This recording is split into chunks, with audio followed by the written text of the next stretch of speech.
Well, welcome to the Business Spotlight series. My name is Heather Frierson, and I'm your host of the Business Spotlight podcast.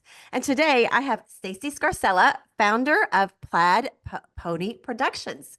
And she's going to be sharing all about her business journey to business ownership, best practices, the challenges, and really just share a sneak peek of what it's like to own and operate a business. So if this is your first time to the channel, be sure to like and subscribe so you get a notification every time a new show drops, just like this one. Well, Stacy, welcome to the show. I'm so glad you're here. Thank you for having me. I'm excited to be here. Great. I'm glad you're here, and I can't wait to hear all about Plaid Pony Productions. So, why don't you just start by sharing with the audience a brief background about who you are and your business? Sure. So, I am a producer. I have been working in advertising for over 20 years.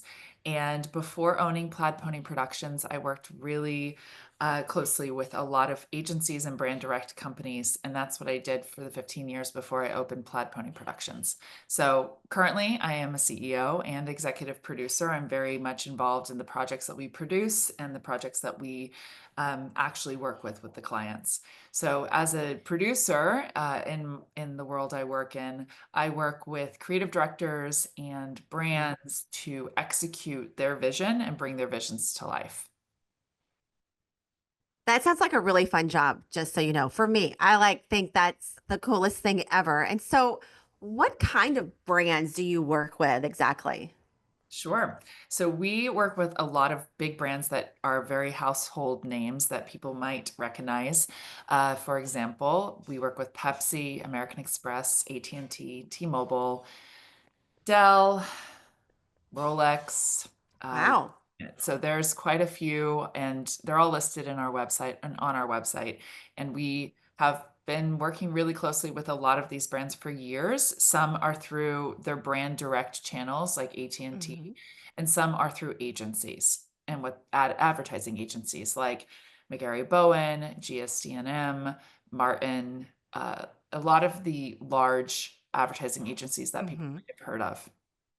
That is so cool. And so what I love about your story, and I often hear, is that you with this in the same space for a long time, 15 years you said, working with marketing and agencies, and decided to launch out on your own, which I think is incredible.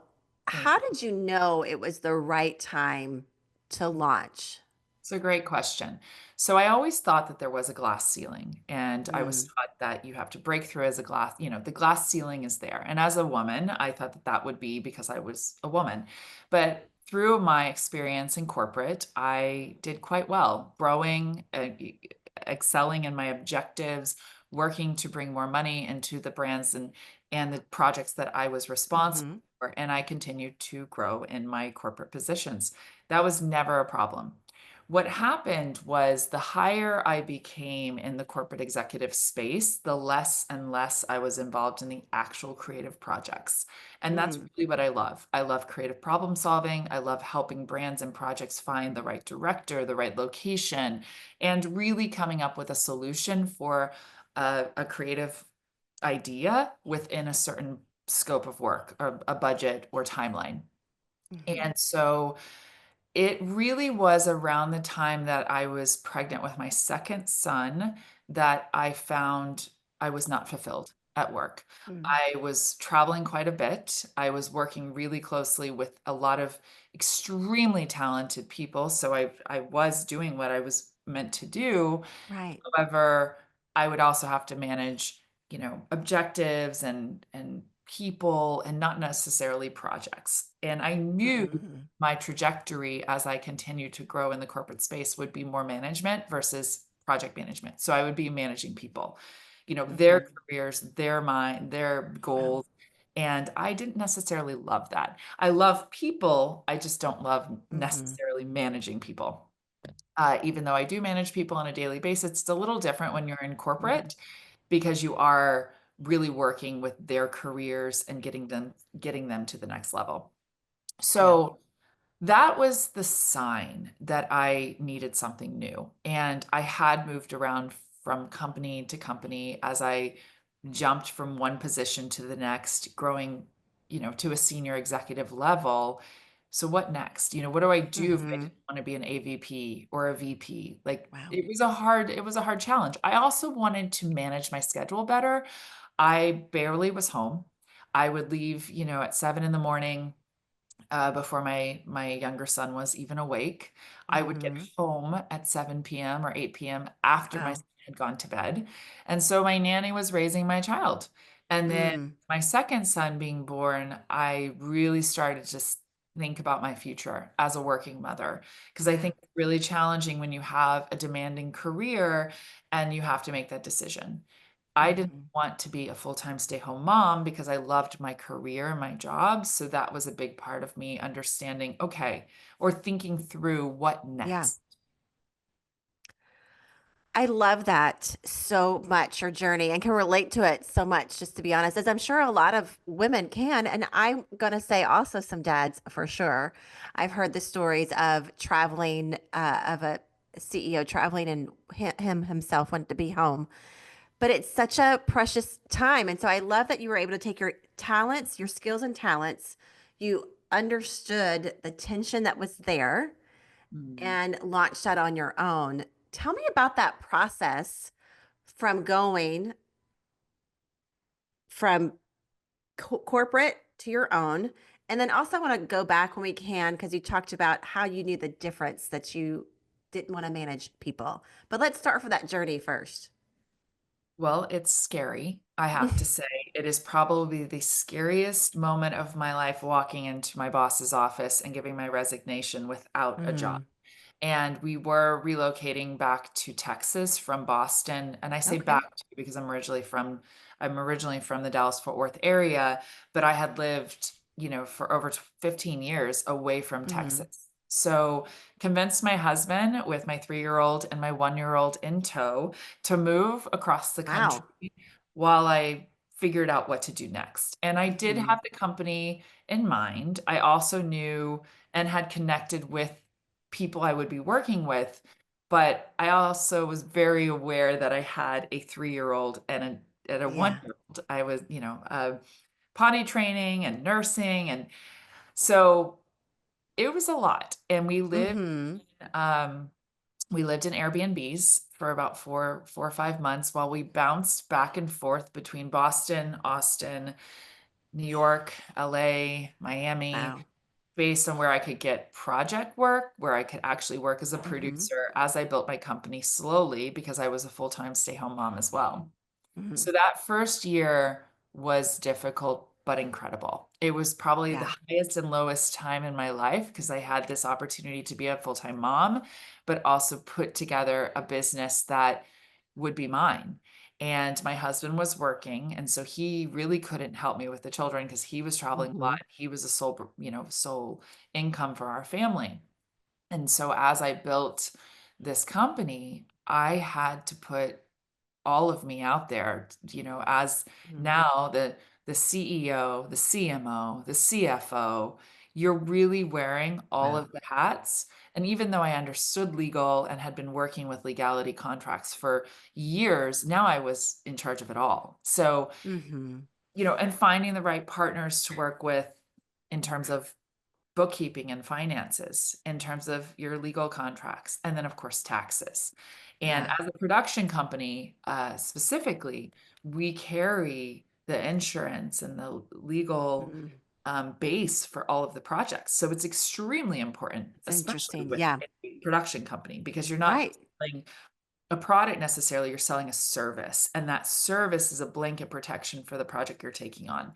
So if one of my very first projects was with TJ Maxx, and it was the spring campaign, and we shot it in California, and that was one of the very first projects out the gate for Plaid Pony Productions.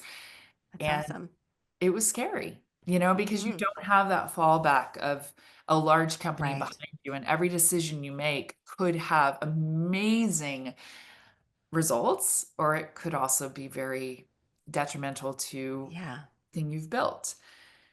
So it was a process for sure. And flexibility, being able to Hmm. just jump into the unknown and not put too much stress on my plate, but at the same Yeah. time, was a lot of stress and my partner, my husband was incredibly supportive. So that was great, but it Hmm. was really me, and that's something you Yeah. have to know when you make that jump from working for someone else and being your own boss. Yep. You are your own boss. So everything, all the decisions you make, the only person you can blame is yourself. And Hmm. that process is a process. Yeah. That's That's a long journey and or a difficult one, not a long one, which I'm sure maybe it felt long too, but more difficult and rewarding at the same time, I would guess. It was incredible because I really had the opportunity to be a mother. I Mhm. had my children, but I had a full-time nanny. We had a private preschool. We did all of that Mhm. prior to me leaving my career or leaving my in-house production job. And it was so fun, but also daunting, waking up in Yeah. the morning and saying, what do I do with these kids all day? And I had no idea. And my husband's like, "Well, what do you mean? You've been a mom for 3 years." But I hadn't really been there in the sense of, okay, Yeah. from breakfast to dinner, from Mhm. waking up in the morning to going to bed at night, like, what do I do with these little children all day long? And that was a huge kind of wake-up call to me that I was making the right decision because I knew that Mhm. I only get one chance at this, right? I only Yeah. would get one chance at being a mother, and that was really extremely Mm. important to me. And everyone has their own why, and everyone has Correct. their own journey. And for me, I really felt being a mother was a gift I was given Mhm. that I didn't plan for, and I had to adjust my career plans to make sure I took m m the opportunity to be the best mom I could be, and Yeah. I don't regret it for a second. It was incredible, and I really had some learnings that made me and helped me be a better leader, a better CEO, a better boss, and as a mother, some of those skills were transferable for sure. Mhm. For sure. Thanks for being so vulnerable and sharing that part. I don't think Yes, enough people share that part. I think it's so encouraging. it Before we really hit is. It really is. And before we hit play or recording for this show, we briefly talked about our kids. And now you're at the stage where they're a little bit older, although we're home today. It's a holiday for just all transparency. And so you're maybe out of the season of the weeds. What does that look like now that you were able to make that sacrifice then? Now you're having the payoff and the benefit. Share a little bit of that part. Sure. So I was involved in every aspect at the beginning. Now I have employees, I have Hmm. partners, I have agencies I work with that, execute work that I can delegate. But I'm back to management, right? I still have to manage people. So it's funny to come full circle to say you're Hmm. leaving a corporate world to not have to manage employees, but then you do essentially have to manage at some point in order to scale your business. We have Hmm. multiple offices, so I do have multiple people reporting to me in order to produce the projects that we're working on. And so it's funny that you say I'm out of the weeds because I don't feel like I'm out of the weeds. I feel like even more so I'm in the weeds, just different weeds, right? They're Yeah, bigger, true. they're taller, they are, obstacles that I have to, work through. And I would just say it's the evolution of owning a company and why I love it so much. Hmm. Every day is different. I am never bored. I am constantly fulfilled because I'm building a dream that I created and Mm. full circle come back to, okay, this is my why. I created Mm. this company so I would have flexibility. I have Mm. so much flexibility in certain areas of my life. I'm able to attend sporting events for my children. I'm able to pick them up from Yeah. school. And that would not be possible if I worked for a corporation just because of, you know, Right. as you grow in a corporation, you really have less flexibility sometimes because your job is so important. And that's not to Hmm. say in the future I might not go back to corporate once my children are grown. Yeah. I loved my job before I owned my own company, but this is the season now, and I'm loving what I'm doing now because it also gives me the opportunity to teach my children how hard it is to be their own boss and to show Mhm. that you might leave your 9 to 5 job, or well, in the case I was working a lot longer than nine to Mhm. five with my Right. travel and my commute and all that I had to do. But now I work every day. However, I Mhm. don't feel like I work every day because some Yeah. days are really fun. I get to build a social strategy. Some days I get to come up with a really fun promo piece, or I'm editing on a project that's a personal project that we're working on. I also Mhm. do a lot of pro bono work. I have an incredible internship program with the local high schools and with local universities. Wow. And I wouldn't necessarily be able to do it to the level I Yeah. want to do it if I had somebody else to report to. So I definitely see the challenges don't go away. The challenges Mhm. change, and the evolution of how those challenges affect you, it's just different from year to year. You also have economics, right? You have politics, you Mhm. have everything that's constantly going to affect how you run your business. How I ran my Yeah. business in 2015 was not the same as Sure. 2020 or even 2025. And so each of the different years, the employees I have, do I have a physical warehouse? Do we have a partner studio? Do we have who works from home, who works in the Mhm. office? All of Mm. those decisions are quarter to quarter and year to year. And so it's not boring. It's never It's boring. not There's boring. always something to think about, and it's fun because it is something that I'm building from the ground up. Yeah. I love that. Uh, You've talked about team a couple of times. How do you go about the process? Because this is your baby. Yes. And one of the reasons probably why it's not as difficult to manage people anymore because it's really about your vision and your goals. So when you bring team members on, what are some of the things that you look for as an owner and bringing new people on? Great question. It is hard to find the right person for your brand, but there Hmm. are a few tricks, finding out the qualities that you like as a business owner and finding those Hmm. transferable qualities. For example, ownership is a big one for me. Can someone own the work that they're doing? Can Hmm. they creative problem solve and make and execute intelligent questions? Laziness, I don't allow laziness, and that's part of Hmm. when I'm interviewing and I have little tests, little challenges I throw at my team to see if they are problem solvers. How proactive are they versus reactive? Hmm. And energy. I really lean hard on positive energy, and I look Hmm. for people that see the glass half full, that Yeah. it's not empty. Really looking for a positive can-do attitude is extremely important Hmm. for me when I'm looking for new team members, and this sense of team. If you're done with your project and you have someone that's still working, how can you help them? How Hmm. can we get to the finish line?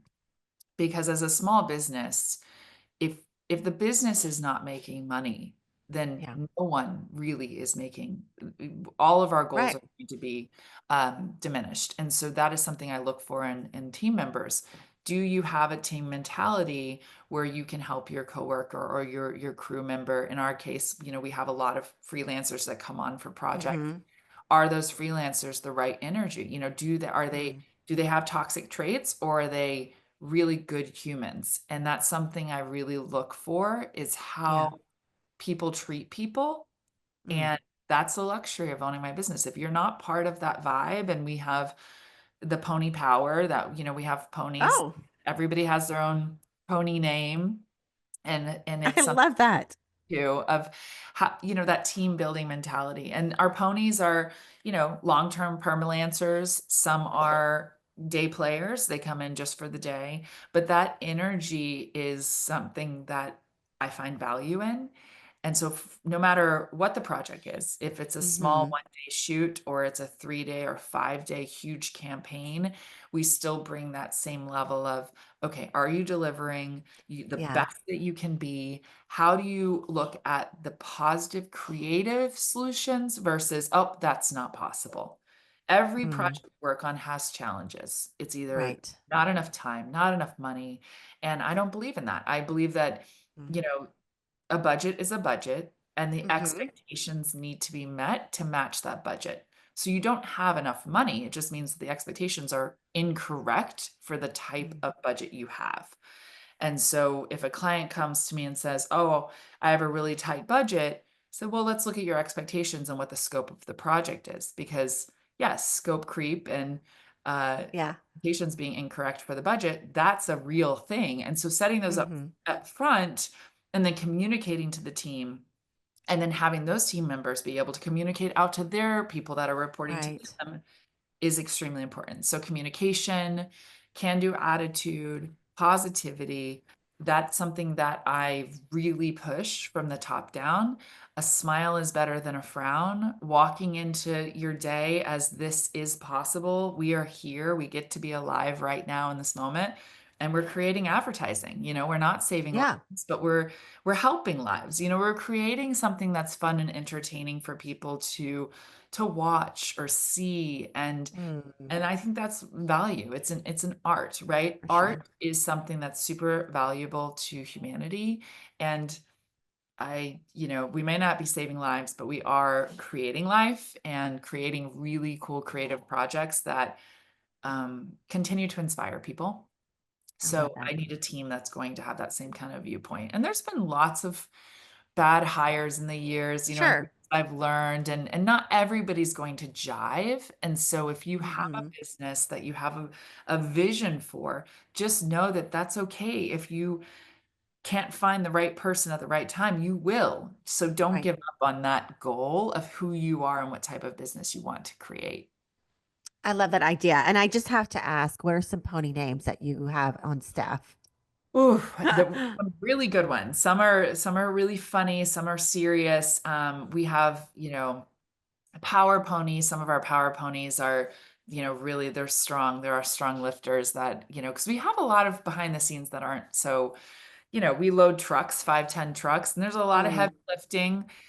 We have sparkle ponies, Oh, feisty, sassy, sweet, Swiss. We have one Swiss pony that's like a Swiss Army knife. And so, the fun. jack of all trades kind of thing. I love Um, that so much. I heard years ago that the founder of Tom's did that with his company. And I thought that was just brilliant because it does create just a really great team synergy yeah. versus hierarchy. Yeah, for sure. And we have a lot of fun games that we play. I recently on a project, I felt like the energy was off. And so I brought pieces of paper and pen and I passed it out to everyone. And I said, draw your spirit animal. If it's a Mm, pony, bonus points. But come up with a pony name for yeah. yourself and then your spirit animal. And a lot of people, it was fun to see the creativity come out and everybody was drawing different things. It really helped me also see like who on the crew was Yeah. super artistic. It was impressive. And so we're going to take That's that and run cool. with it on our next project and give out an award Yeah. for the best pony name. And so you can Fun. play with that and have legs with it because there's a lot of fun things that happen and with that kind of um, Hmm. we have ponies in all the cities we work in, and it's become a thing over the last decade where communication, everybody's like, oh, are you a pony? Oh, have you been a, Oh, and it's fun to see that have legs and grow yeah. even when I'm not involved. Right. Where did the name Plaid Pony come from? Good question. My dad actually helped me. I asked a lot of people for advice in terms of names. I'm like, send me your best names. I did want it to be 3 Ps. I like a good algorithm, or I like a good acronym. I like Yeah. algorithms too, but I Yeah. like a good acronym. And I really wanted it to be a P for productions. I knew that. And so we played around with Pink Penguin and all these fun names, but Hmm. Plaid Pony really stuck out to me. Plaid is kind of a nod to how I started my business. Hmm. Started this business. I was a model in New York in the Oh, 90s, fun. and That's lived in New incredible. York. I was on a few runways and a few Wow. publications. So, anyways, I started my career in fashion, and so Hmm. plaid being one of the oldest Mm. patterns in Hmm. history, I really liked that. I also like that Yeah. plaid is consistent. It's Mm. you know what you're going to get, right? It's It is classic. pattern classic and a classic pattern that really shows you, you turn right, you have this, you turn left, you have this. And that is production, right? Mm. continuity and that reliability. And so that's Plaid, right? Really sums up in a very Yeah. short way how consistent Plaid Pony can be for you, a production can be. Mm-hmm. Pony, growing up in Texas, I rode horses in Girl Scouts. I have always had an obsession with horses. I loved My Little Pony. I loved Yeah. so That's actually where I went. The first beginning yep. of our conversation was My Little Ponies. Yeah, I mean, who didn't watch My Little Ponies in the 90s? That was It's those were true. good. And then I mean, there's a whole refresh on it now. Yeah. And the pony names and the pony personalities. I think Yeah. something that really has grown with the name. We recently looked at rebranding the logo and did this whole research on it. And I came back and kept the logo the way it is because Yeah. I felt like it was powerful and it's going to keep going for the next Yeah. decade, at least until we decide to revisit the rebrand. But yeah, I so love that. Pony is where it's at. It's like the Clydesdale or however you say it, horses. It's gonna Yeah. keep going. And So there's been so many fun things with it.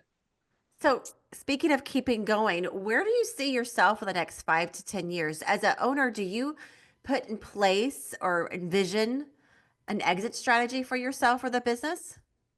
Yes, I love that because it is something to think about as I get older. I'm not getting younger.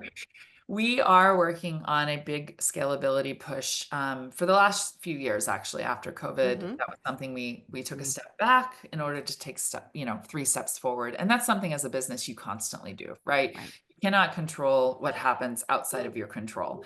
And so we do have to kind of ebb and flow as technology and trends affect advertising and affect, what we do. Yeah. So currently, we have offices in Miami and Austin. We are reopening offices in Boston and then New York and Charleston this year. Mm. So it's a big push for scalability to give infrastructure for our clients who would like a production company in those cities, focusing really on the East Coast. I did have an office in LA for the first 5 years of Mm. business because a lot of our Wow. directors and clients were Yep. out there. Sure. We moved away from that after COVID, and it's really been awesome to see the growth of what's potentially possible in those other cities. And the clients aren't necessarily located there, but those are really great location areas to shoot. Mm-hmm. So I've worked really closely with the film commissions in each of those cities to build infrastructure. So that's where our offices will be. And so scalability, being a creative resource for productions, a production resource for not only brands, but also agencies and photographers and directors, because we do Mm. not have a roster of our own directors and photographers. And I do that for a very specific reason. I want to keep the creative as broad as possible without Mm. having a roster of 500 creatives. So I Mm. have a vast network of people that we work with, unsigned directors and photographers who are pitched for different projects. And having an office allows for us to manage pre and post production, meetings, fittings, props, Mm. outs, whatever it may be. And clients feel that they have that place they can go to. Yeah. We have that. And then we also have a live event section of the site or the company. And we do experiential events. And it's basically a real commercial in real Mm-hmm. life. And so we do live events with conferences like South by Southwest alongside experiential events to ACL. So we focus on only live events in Texas, but we are expanding that to Miami this year with the Art Basel.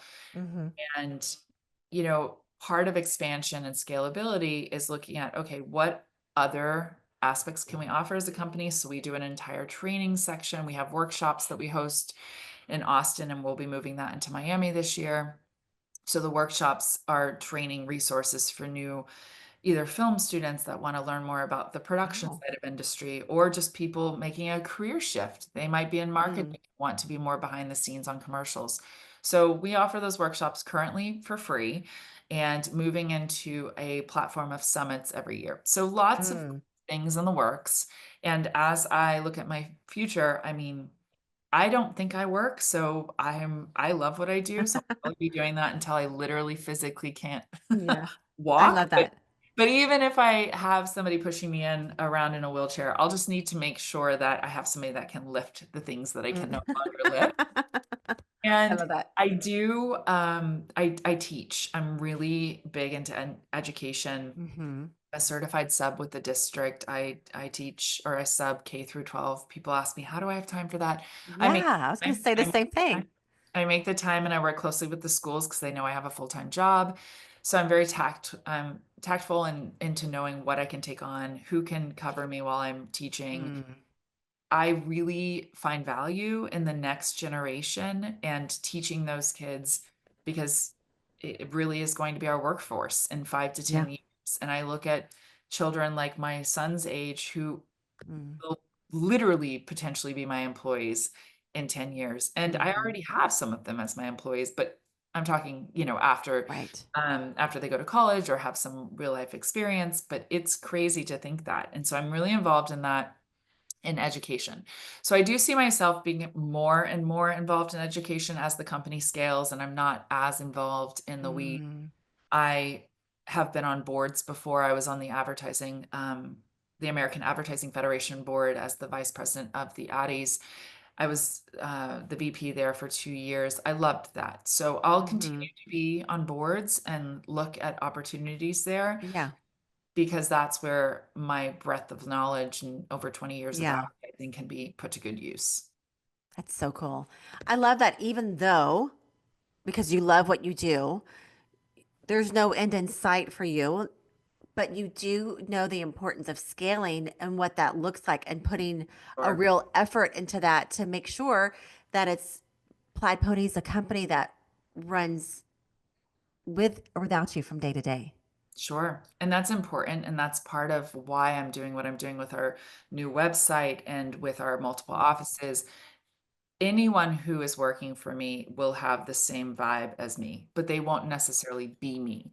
And right. so, in order to grow and scale, you have to find new clients. You have to find people that don't necessarily need to work with me because I'm not, Right. at this point, I'm not clonable. But if and even in the future, the you're never going to find that exact same Yeah. person, right? And so having our clients know that regardless of who is your producer on set, you still have the Plaid Pony stamp of perfection, of quality control, and that's important to me. And so that's why I have really worked hard on making sure that the people that I hire have the same vision and the same personality and not so much personality, but same mindset Values.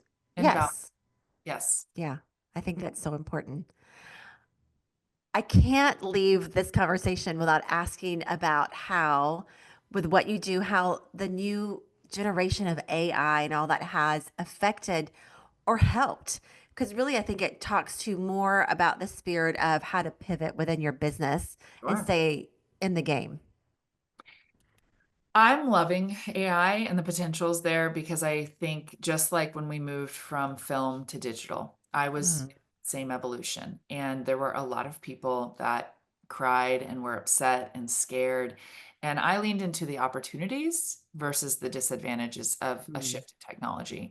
It definitely is a shift. And I think that's important for everybody to understand. You cannot apply the same work ethic and same work um, approach with a hmm. different medium. And that's just how you have to look at AI.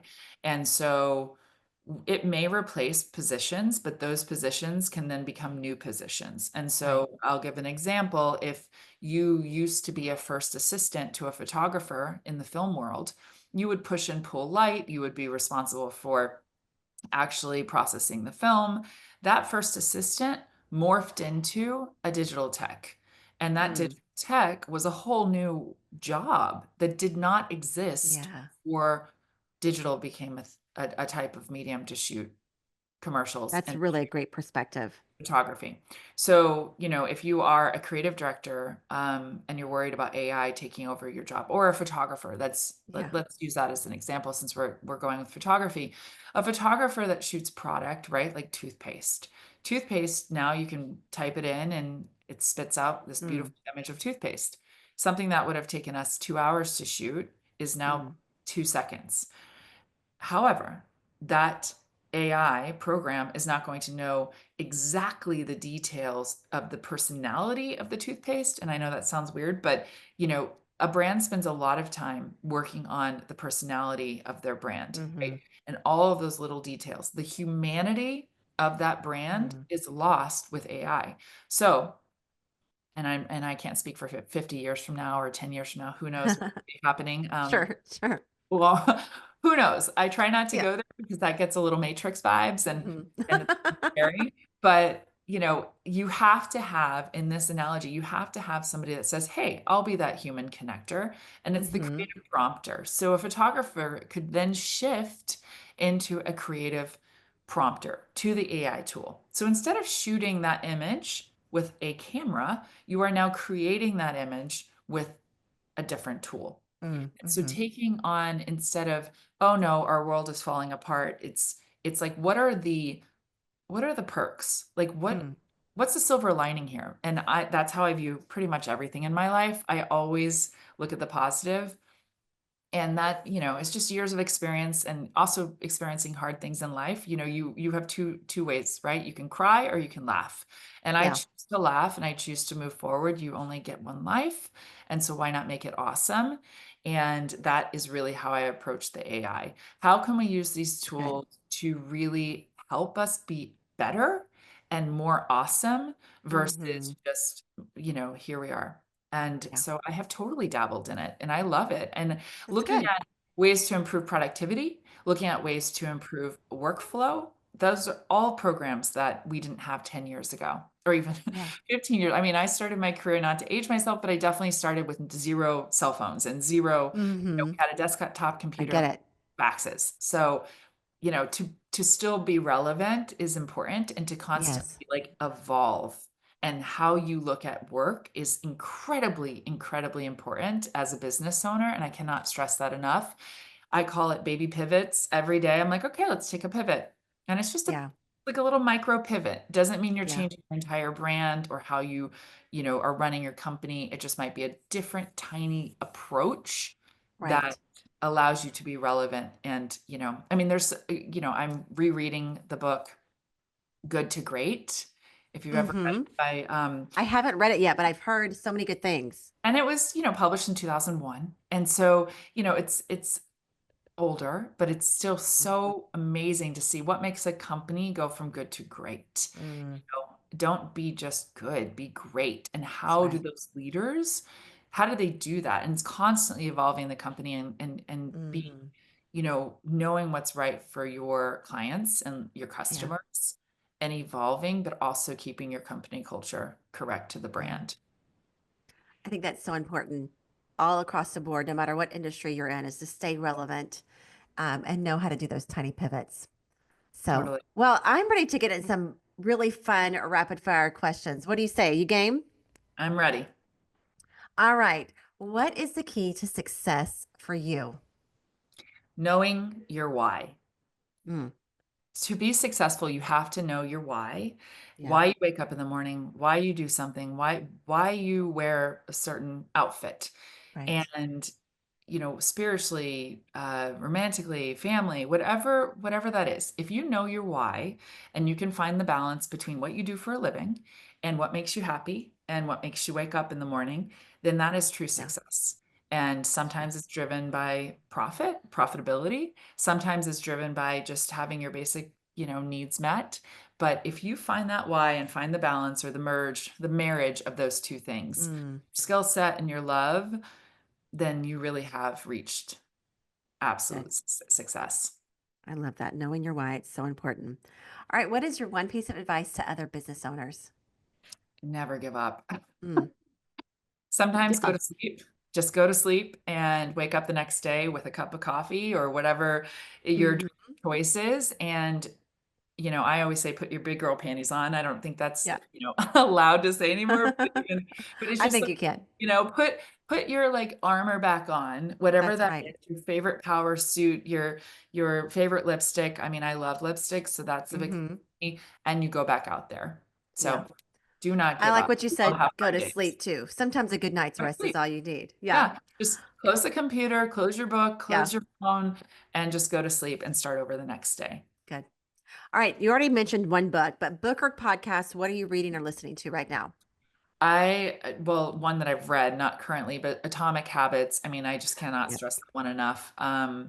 5 a.m. Club, I'm trying to get through it, but some of the books are a little trickier to get through, but there are some, Headway's a great app if you want to, do micro learning. And that's really, I Hmm. love that, 5 minutes. I always say to people, if you want to be more productive, add one thing to your plate. And people think that's crazy, but it's true. You Mm. you add something to, and there's so many studies behind it. And I love podcasts. I mean, Mel Robbins is one of my favorite Oh, podcasts. yep. He Hmm. focuses on so many incredible people. That's another great micro learning because then from her podcast, you can then spin off and Yeah. find other incredible leaders and people to follow. But yeah, I Hmm. think habit forming time, 5 a.m. club's another one, Yeah. just maximizing your time. People ask me all the time, how do I have time? I make the time. I'm really, Yeah. really, really good at organizing and managing my calendar.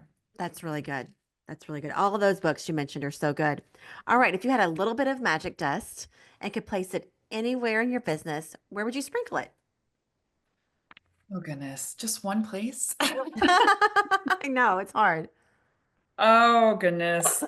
Say Oh, goodness. Oh, always in the finance section. Yeah. I mean, P&L reports, driving profitability margins, like how that area is tricky, especially Hmm. as in our industry where budgets aren't getting smaller, the ask is getting larger, right? There's more mediums to Hmm. shoot for, there's more places to be. So you have to increase your profit margin, but yet the budgets are tighter. So just Hmm. constantly looking at ways to be more efficient and so that the profit does increase because you need your profit to increase in order to grow as a Yeah. company, and that's the Sure. base of it. So I would definitely sprinkle it into that. I mean, I was a minor in math and I'm good at Oh math and wow. I'm great Hmm. at that kind of thing, and I'm still not great. I'm Yeah. good. I'm okay. And I wish I could sprinkle in a little bit more magic power into how to be more efficient, Yeah, in that's good. that space. We all could work a little bit on that, have a little bit of magic dust in that for sure. Yeah. Well, before we get to the final question of the day, share with our audience how they can find you, follow you, hire you, all the things. Yes, please follow us on Instagram at Plaid Pony Prod. PROD, not the productions one. We got hacked early ages of our company. So yeah, so Oh, Plaid Pony Prod is the shorter one. So that's Instagram. And then Plaid Pony Productions for Facebook and LinkedIn. Those are great places to see all of our current work and our social campaigns going live. And then our website, www.plaidponyproductions.com. awesome. And that's the best place to find us. Okay, awesome. We'll link some of those in the show notes for sure. So, Awesome. all right, we've come to the last question of the day, which is one of my favorites. What is most inspiring you today? Oh, I would say my kids. They Mm, definitely inspire me. And just the potential for possibility. yeah, I'm always excited for what's next. And so I see that a lot in the young people of today's society because I'm constantly learning a new yeah, trend or a new word. And I think that's what's so cool mm, about being inspired is yeah, what's next, and how to keep learning. And so through my children, I'm continuously learning from their friends or from them on what is kind of coming up from the next generation. And I yeah. don't see it as necessarily a bad thing, but it's really fun. Keeps you on your toes for It sure. keeps you on your toes. That is for sure. And And as the fellow reminds you mother, of, I'm sure you can relate. yes, it reminds me of what generation I am too, for sure. Oh yeah. Love that. Well, I love this conversation. It was so great to meet you, Stacy, and I just really Yeah, enjoyed hearing the story of Plaid Pony Productions and all that you've accomplished from math to model to producer. It's really incredible, and I just want to encourage everyone that's listening today to come back and re-listen to this show because you really did have some great nuggets of wisdom for business across the board, not just production, and how we should all really prioritize our team and really help even scale our businesses. So thank you so much. So I just want to encourage everyone, don't forget to like and subscribe to our channel so that you can get a notification every time a new show drops, just like this one. And thanks for joining us today and watching. Really appreciate you being here, but a special thank you to you, Stacy. It was such an honor to have you. for having me. Well, we'll see you next time. Bye-bye.